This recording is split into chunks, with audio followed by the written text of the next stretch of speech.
Welcome back to Through the Trap Door. I'm Emily. And I'm Katie. And we're going to read you some Harry Potter fan fiction. Woo! We finished our story last week, so here we are reading some short stories to you. Yeah. We're each going to read one. The other one doesn't know what it's about. Well, I mean, Katie, summarized hers real quick, and I had to. Yeah. You walked in on me reading the summary and my face went... Yeah, she made a horrible face. I like that I made the face for... Yeah, for the microphone. And she knows a little bit about mine. I've mentioned it a couple times previously that I was going to read her this one, so this is pretty exciting. Yeah. All right. Mine is called Harry's Little Army of Psychos. This is going to be great. It only gets better from there. All right, so... The Ministry of Magic has certain classifications for all manner of magical creatures. They were not hard to follow at all. In fact, it was quite simple. X, boring. Double X, harmless, can be domesticated. Triple X, a competent wizard should cope. Quadruple X, dangerous, requires a specialist, a skilled wizard. 5 X's, known wizard killer, impossible to train. What Fred and George find hard to understand is why the ministry needed a new classification, and why that classification was, well, I suppose it explains itself. 6 X's. Run. Just run. Don't stop, and definitely don't look back. Just run. They also had trouble believing that the Puffskeins of all animals were the only ones classified as that. We were only gone, Fred starts, for a week. How could, George continues, Voldemort already be dead? Why is Dumbledore in jail? And why do the Puffskeins have such a bad reputation now? I sigh. Dealing with the twins has always been a chore. Especially when they use their double speak. I just read it kind of as a full sentence. I'm assuming that's how one would hear it. Yeah, I heard it that way. I heard it as if the twins were reading it to me, or speaking it to me. Yes. The two of them had been gone for a week, in magical Paris, I think, setting up for a French version of their prank shop. How in magical Paris did you not hear about Voldemort? Right, magical Paris is not that far. I could have seen, magical United States. Yeah, cool. Understandable. Magical Russia. Yeah, again, acceptable. Yeah. Magical Paris, that's like a train ride away. Yeah. I answer with the one word that is actually the answer to a lot of things now. Harry. Of course, Fred and George say together. But that doesn't explain, George starts, how he did it. Fred finishes. He started before you left by making all of us think he was crazy, actually. I reply. I continued before they could say anything else. Honestly, the guy taught Puffkins to laugh maniacally. First of all, who the hell is talking to Fred and George? That's what I want to know. I think it's Ron. I think they tell you who it is later, but I'm pretty sure it's Ron. Of course we would be concerned for his sanity. Me, one of the 5 Puffskins Harry had taken to carrying around said. I looked at it. We were in the Gryffindor common room, doing one of our essays at the last minute, as usual. Harriet made a noise, I told him. Harry said, snapping out of whatever imaginary world he had been in. Daydreaming was a usual part of these last-minute essay sessions of ours. It made a noise that wasn't purring. I repeated, pointing at the Puffskin that had, made a noise. They aren't supposed to do that. Looking back, I tell Fred and George, there were a lot of things that happened that weren't supposed to happen around Harry. Oh, well, let's hear it then, Harry said, looking at the Puffskin expectantly. Me, it repeated. I would have said, see, but before I could do anything, Harry corrected it. No, it's mwahaha, he said. Me, the Puffskin repeated. Mwahaha, Harry repeated. Me, mwahaha. Mwahihi. Oh, closer. I felt extremely disturbed watching this exchange. Maybe there was some credence to those rumors of Harry's insanity. Mwahaha. Mwahihi. Mwahaha. Mwahiha. This Puffskein, it's getting close. It's almost there. Mwahaha. Mwahaha. There you go. You got it. Who's a good little Puffskein army general? Harry asked in a baby-like voice. Yes, you are. Yes, you are. Mwahaha. The Puffskein said cheerfully. I could see Duke wagging his tail under the table. Yes, you're a good boy, too. Uh-huh. Yep, that's right. Mwahaha, my little army of psychos. Now let's see if you can teach the rest of them. The Puffskein turned to the 4 other Puffskins. Mwahaha, it said. Meep. One of the Puffskins managed, but the others stayed silent. The first Puffskein glared at them. Mwahaha, it repeated. Passage of time. The other Puffskins were saying mwahaha before the end of the night, though. I say, Fred and George were looking at me funny. You mean Harry Potter actually taught a Puffskein to laugh maniacally and you're not pulling our legs? Fred says. Nope. And I thought he was crazy then. I replied, hoping that the doublespeak was over. No luck. And he made... I honestly wasn't sure which of the twins started this time. The Puffskins laugh, or which one continued? Voldemort to death? No, that part's coming up, though. He called them his little army of psychos. I honestly thought that those 5 were the only ones in his little army. I was wrong. All 5 of them were only the generals. I walked into the room of requirements and looked around in horror. Harry had 5 groups of Puffskins around him. At the head of each group, one of his original 5 was trying to get the others to say mwahaha, and for the most part, it was working. When all of the Puffskins were capable of saying it, Harry moved on. A dummy in Death Eater robes appeared. Now, my dear little army of psychos, this is a Death Eater. Attack! None of the Puffskins moved. All right, let's work on that. Okay, Harry. You can't just yell attack and expect them to know what that means. We all know Harry's not always all the way there. I know. He's not a Ravenclaw on purpose. There's a reason the Sorting Hat did not try to put him there. Right. It was not even one of his options. Nope. He waved his hand, and bogies appeared on the Death Eaters. Attack! The Puffskins all dogpiled, more like puff-piled, the Death Eater dummy, trying to get their favorite treat. Apparently they eat boogers. I felt sick to my stomach. Then the thought that one day that would be Snape or Malfoy getting puff-piled entered my mind. A passage of time. I accepted Harry's little army of psychos right then and there, I tell the twins. They looked at each other and then agreed with me. That would be a sight to see, Fred says. Too bad we missed it, George says. I hid a smile, knowing that later that day, Harry will be showing up in their store with a proposal that will allow them to see exactly what happened. I actually gave him the idea for the next part. Hey, Harry, I say later that day at dinner. Wouldn't it be better to teach them to recognize a Death Eater before you tell them to attack? That way you don't have to tell them it's a Death Eater. Harry gaped at me for a few moments. Ron, you're a genius! He quickly left the Great Hall. The rest of the students in the hall turned to gape my direction. Weasley, a genius? Malfoy said, laughing. Potter must have really lost it this time.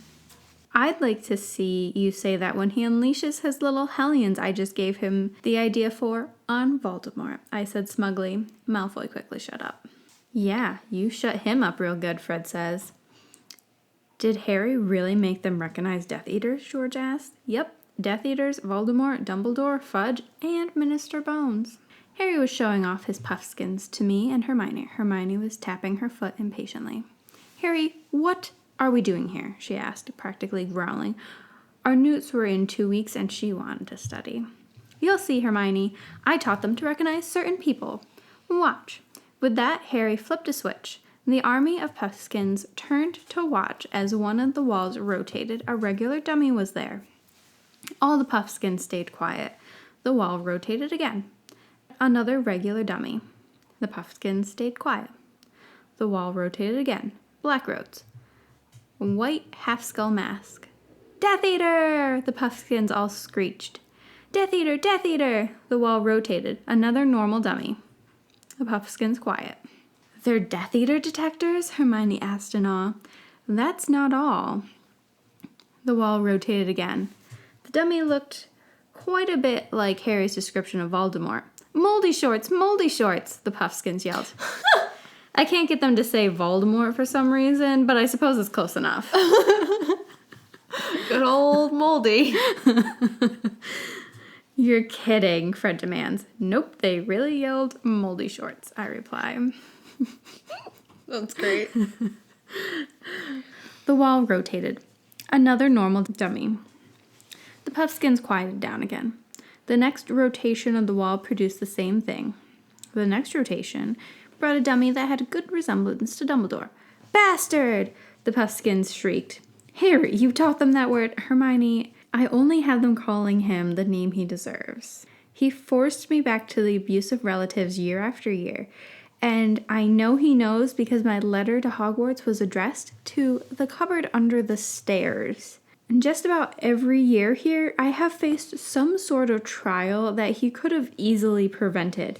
I mean, he protects the stones with such measly protections that 3 first years got through. If a second-year genius could figure out that the monster was a basilisk, then 2 not-so-genius second years can figure out to ask Myrtle if she died 50 years ago.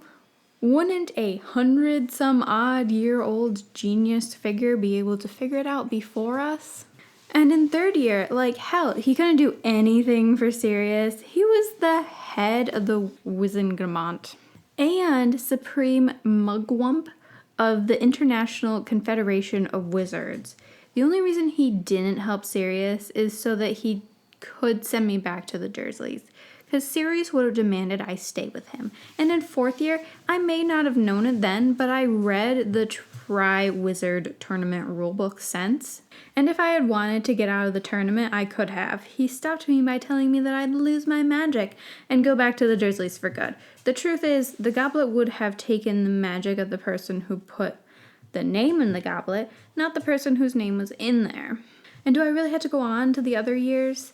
That bastard, Hermione yelled. Exactly, Harry told her. Bastard, bastard, the Puffskins yelled.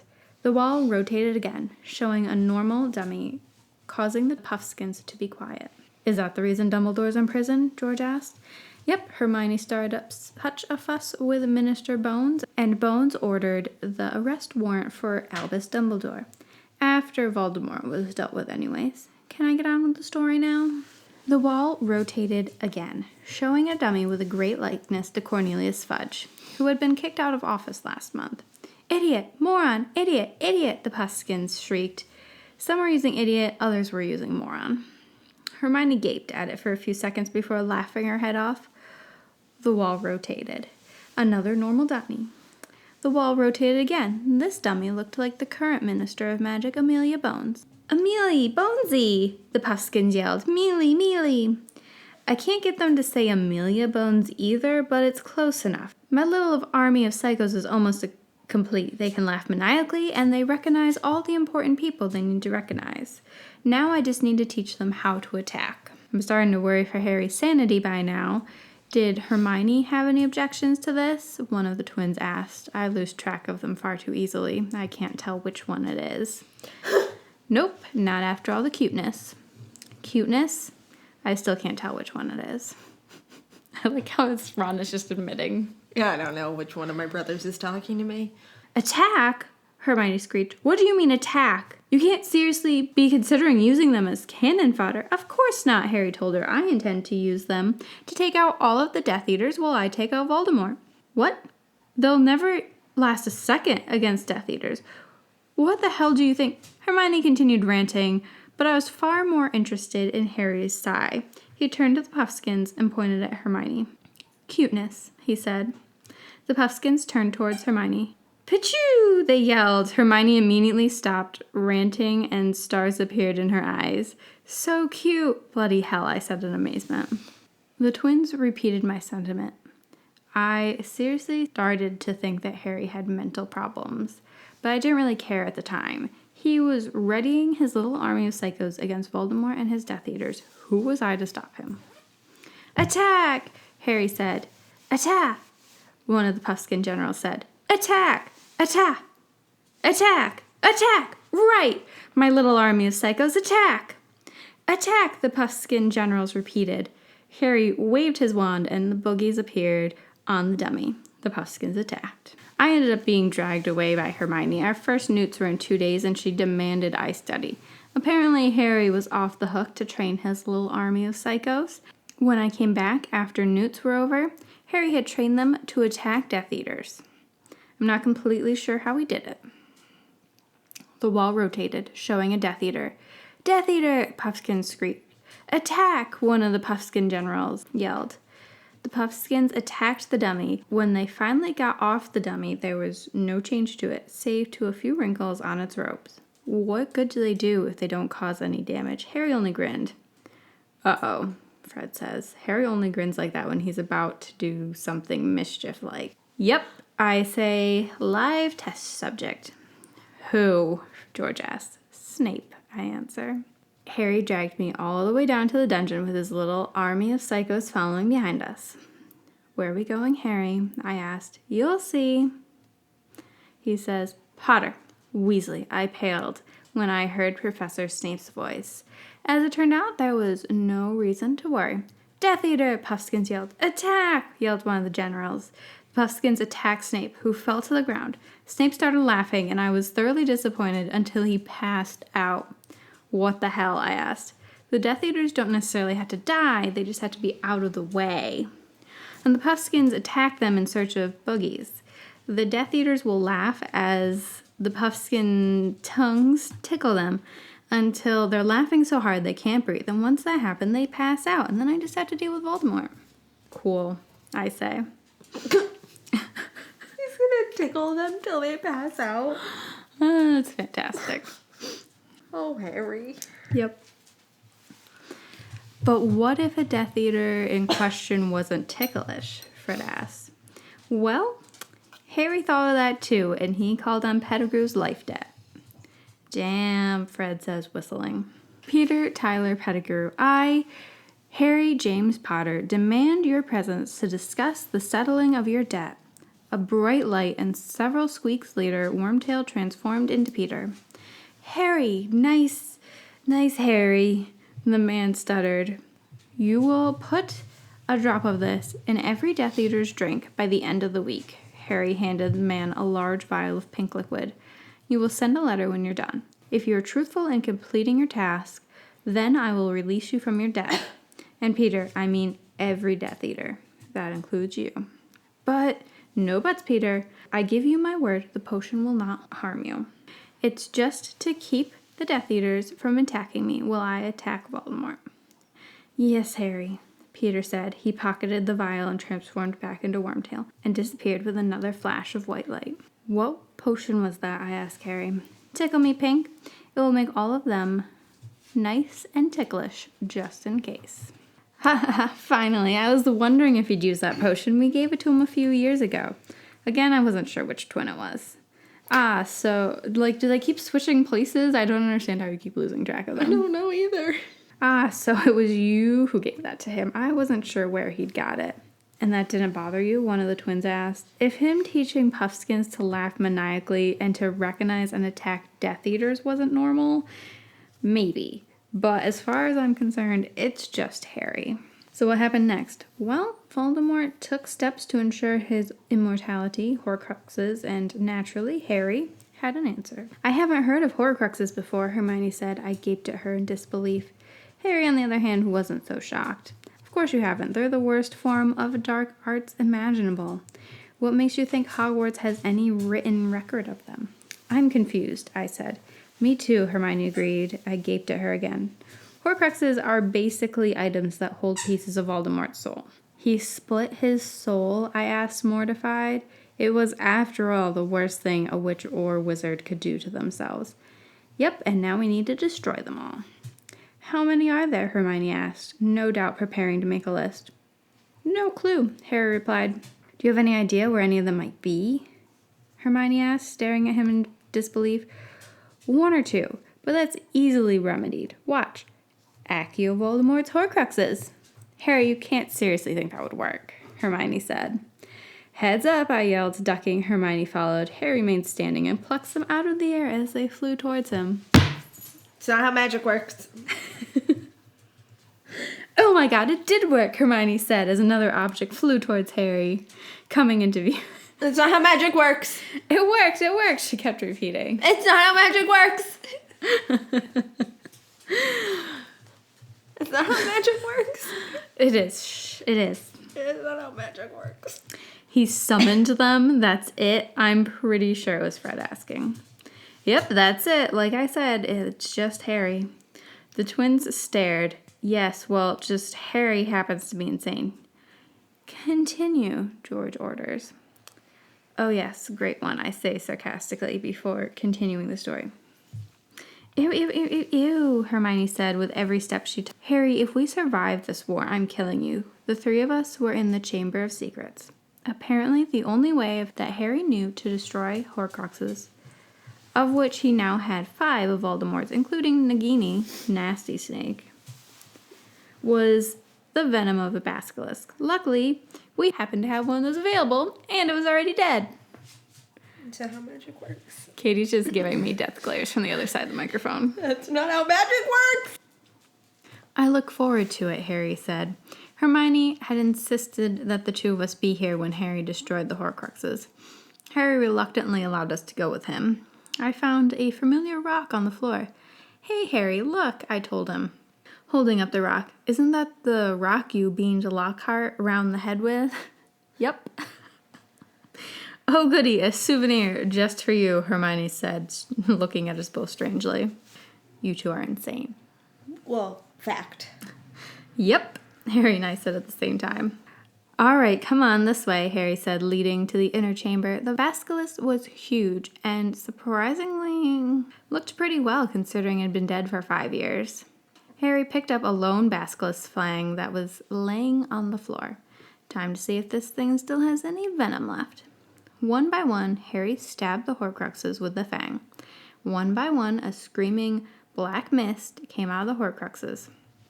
Hermione and I shuddered with each scream. Is that it? She asked shakingly. Other than those 5 and the diary from second year, there's only one more, Harry said, eyeing Hermione and me. Then why didn't it come when you summoned it? Because I already have it. I always have. Before Hermione or I could stop him, Harry stabbed the basilisk fang straight into his scar. A screaming black mist came out of the scar, but Harry was screaming too. Fawkes appeared in a flash of flame and cried into the scar. I wish that you could see the face that she's giving me from the other side of the microphone. She's smiling and laughing, but she's also dying inside and has daggers in her eyes. Ah! Yep, that right there. Okay. Hermione and I breathed a sigh of relief. Harry still had the scar that he was famous for, except now it was from basilisk venom instead of a Voldemort Horcrux. Harry's definitely a Gryffindor, Fred says. Hell, I don't think I'd have the guts to do that, George said. Bell rang as the store door opened. Hey, Harry. I was just about to get to the part where you, me, and Hermione and your little army of psychos attack Voldemort and his Death Eaters. Oh, I rather like that part, Harry says. So do I. We're just gonna walk in, Hermione hissed. For a moment, I could have sworn she was channeling Crookshanks. Of course not, Harry said. The Puffskeins go first. Forward march, Harry ordered. The Puffskeins moved inside. We followed from a safe distance. The happiest moment of my life so far was when Lucius Malfoy was the first Death Eater to meet Harry's little army of psychos. Mwahaha! The Puffskeins chanted. What the hell? Lucius said. Death Eater! Puffskeins screeched. Attack! One of the generals yelled. Lucius Malfoy was soon laying on the floor, covered in puffskins, laughing his head off. The noise attracted other Death Eaters. Luckily, Puffskeins breed 1,000 times faster than rabbits, and any knowledge the parents have is inherited by the child. There were soon thousands of Puffskeins all attacking Death Eaters. The doors to the entrance room flew open with a loud bang that could certainly be heard over the laughing of the Death Eaters that had yet to pass out. Moldy short, some of the Puffskeins shrieked before finding new targets. Death Eaters! What the hell is going on here? Voldemort screamed. My little army of psychos has successfully taken out your big army of psychos and is winning, Harry said before grinning. A grin that reminded them greatly of a most vicious goblin. Your turn.